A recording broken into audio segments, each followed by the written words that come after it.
Welcome back. We're going to tackle simple math with conversion factors right now. So I hope you are ready for this. I hope you have your thinking caps on and they're nice and tight. If we were on the Magic School Bus and with Miss Frizzle, that's what would be required. Alright, so here we go. So let's look at this example problem here.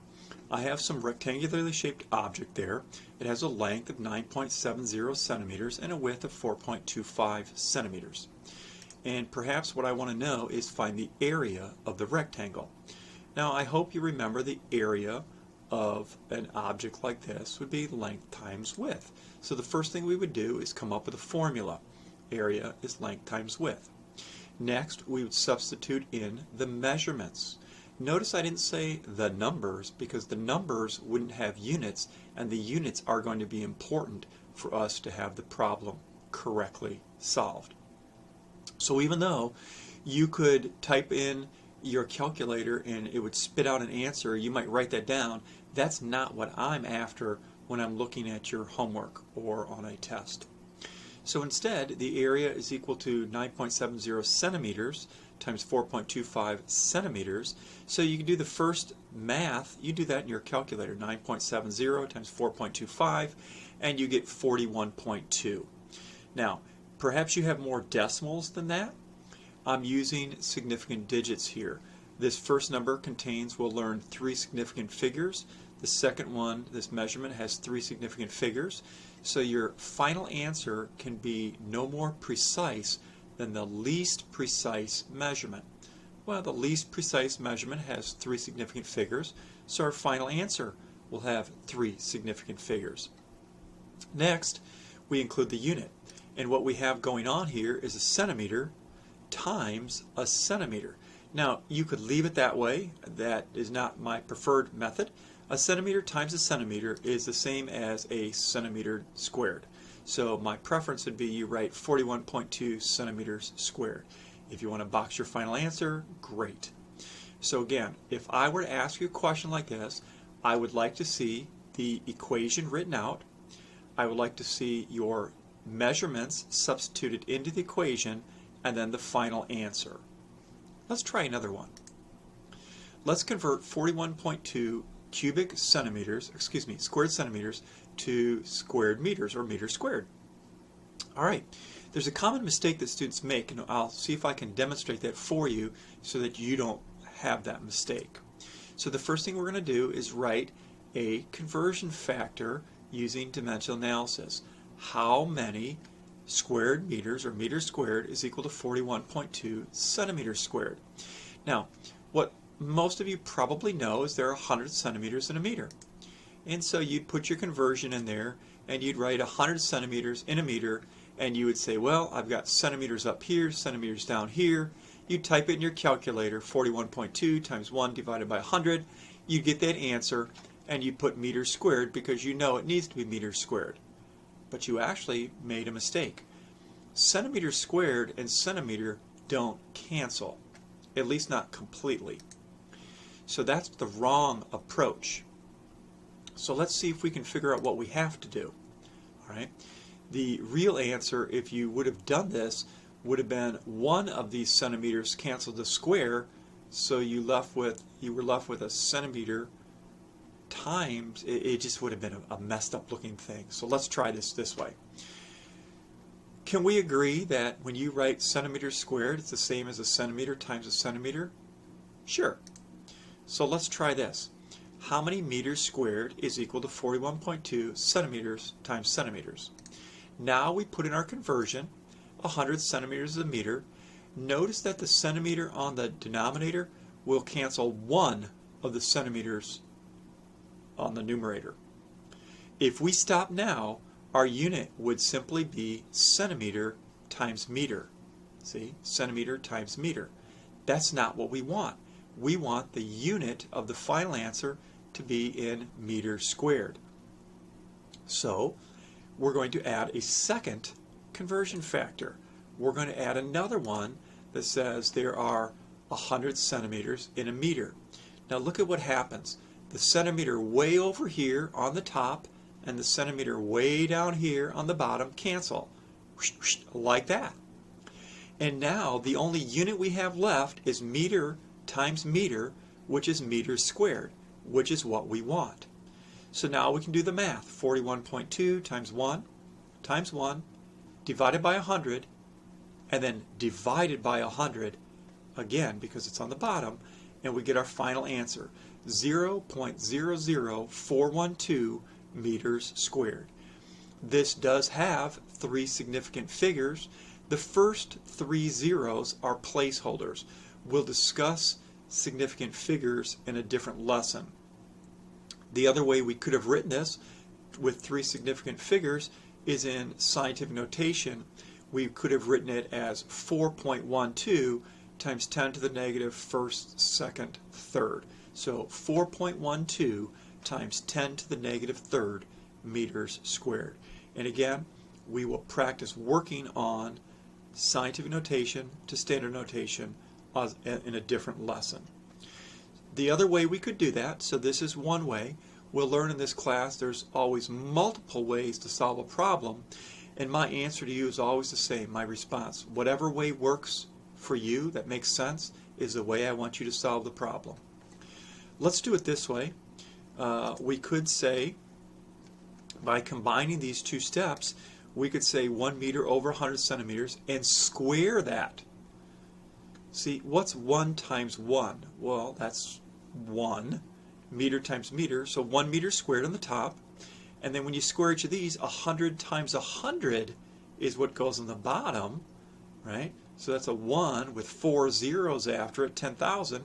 So if you solve this, this is actually a centimeter squared and a meter squared, then you get the same answer in a direct one-step process. But notice I had to square those units, which means I have to square the numbers as well. Either one of these methods will work. You can start to see that there's a little bit more to this number stuff playing around than just getting the answer. It's really the process of how we solve these problems that I'm trying to teach you right now. I'm not truly interested in the answer. It's the process I need you to understand. Let's try this. Let's convert 41.2 square centimeters into millimeters squared. So it's going to look like this. We know that 41.2 centimeters squared is equal to what I have expressed on the screen. So I'm going to set it up, how many square millimeters equal this many square centimeters. Now you're going to have to memorize or learn those metric prefixes. A centimeter is roughly the thickness of your pinky, and a millimeter is really tiny. There are 10 millimeters in 1 centimeter. So my first equality would be to say 1 centimeter is 10 millimeters. Notice that one of those centimeters cancels. If I stop now, what would be the unit of my final answer? I hope you recognized it would be centimeter times millimeter, and what I want it to be is millimeters squared, so I'm not done. So what can I do to solve this? Put another conversion factor. So let's do that. 10 millimeters on the top, 1 centimeter on the bottom. Now, some of you are like, well, the millimeters and centimeters don't cancel. That's not what I'm interested in. I want the centimeter over here and the centimeter down here to cancel, so that what I'm left with is millimeter times millimeter, or millimeters squared. I can now do the math on my calculator. 41.2 times 10, 412, times 10, 4,120 millimeters squared, divided by 1, divided by 1. So the final answer here would be 4,120 millimeters squared, or in scientific notation, 4.12 times 10 to the third millimeters squared. If I wanted to do it in one step, it would look like this. I would combine those in my mind and say, well, there are 1 centimeter has 10 millimeters, but I need to square that term. So 10 millimeters squared is 10 millimeters times 10 millimeters, or 100 millimeters squared. And 1 centimeter times 1 centimeter is 1 centimeter squared. And then you get the same answer, 4,112 millimeters squared. I hope this is making some sense to you. If not, please watch it a second, even a third time, until it starts to make sense, because this is something that will be a requirement for you to understand and be able to do without even thinking about it. You'll have to be able to solve these problems using dimensional analysis. Let's make it a little bit harder. So now we have a three-dimensional object. It has a height, a width, and a length. Notice all the units are in centimeters. And maybe what I want to know is find the volume of that solid. Now to find the volume, the formula is length times width times height. So I would, of course, write that down. Always write down the formula. Now I could substitute in not the numbers, but the measurements. So I'm going to put in my length, 15.2 centimeters, my width, 3.7 centimeters, and my height, 8.6 centimeters. And now I can calculate this on my calculator. 15.2 times 3.7 times 8.6 comes out to 480. Now, on your calculator, you might get a different answer. I am applying the rules of significant digits. This has 3 significant figures, this has 2, and this has 2, so my final answer only will have 2 significant figures. So the 4 and the 8 are significant. The 0 without a decimal is merely a placeholder. So this does have just 2 significant figures. What's the unit going to be? Well, I have a centimeter times a centimeter times a centimeter. And when you have a centimeter times a centimeter times a centimeter, that's a centimeter cubed. And so that would be my answer if I want to find the volume in centimeters cubed. Now I will tell you on the test, what I will probably do is give you a similar problem, but I may give the length in centimeters, the width in decimeters, and the height in millimeters. And of course you'll have to convert those all to the unit of centimeters if I want the volume in cubic centimeters. All right, let's try some other conversions with this. So let's convert that number to cubic meters. So I want to know how many cubic meters is 480 cubic centimeters.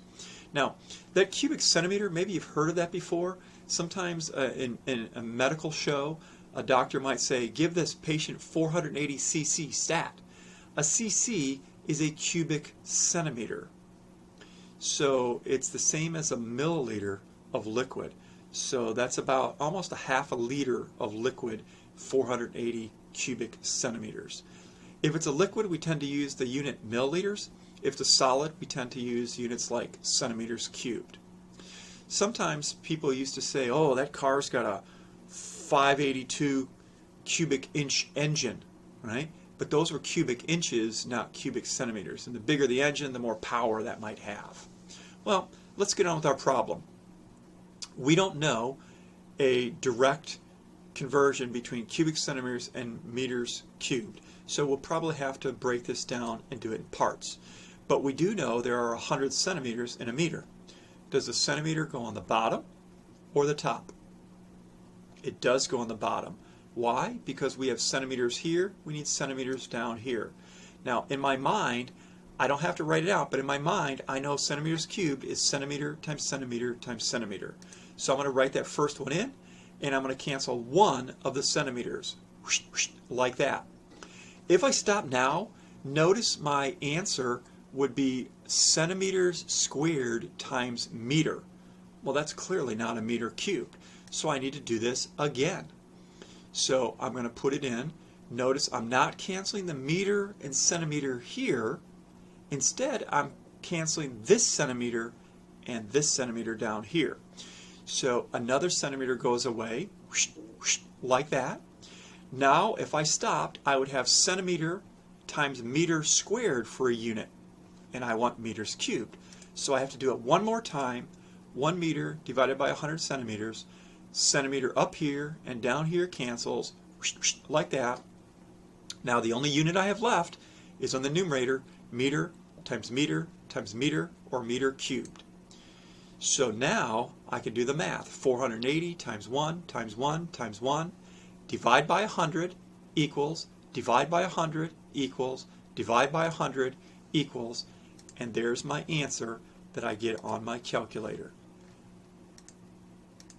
Now we could do this in combining these 3 times, but this is again 1 times 1 times 1 and divided by 100 times 100 times 100. So when you solve that thing, there's your final answer, 0.000480 meters cubed. In scientific notation, that would be 4.80 times 10 to the negative first, second, third to the negative fourth power. It's still a positive number, but it's smaller than 1. We could have written it out. This expression and this expression mean the same thing. Again, I'm trying to show you a multiple ways of solving this problem, and I hope one of these methods works for you and makes sense for you. Let's try this one. We want to convert these into meters cubed. We've got our dimensions. So sometimes maybe what's easier to do is convert the unit first to meters. So I know there are 100 centimeters in a meter. I didn't show that conversion, but 15.2 centimeters is 0.152 meters. 3.7 centimeters corresponds to 0.037 meters, and 8.6 centimeters corresponds to 0.086 meters. Now, if I want to find the volume, it's length times width times height, but this time I'm going to substitute in the meters for each.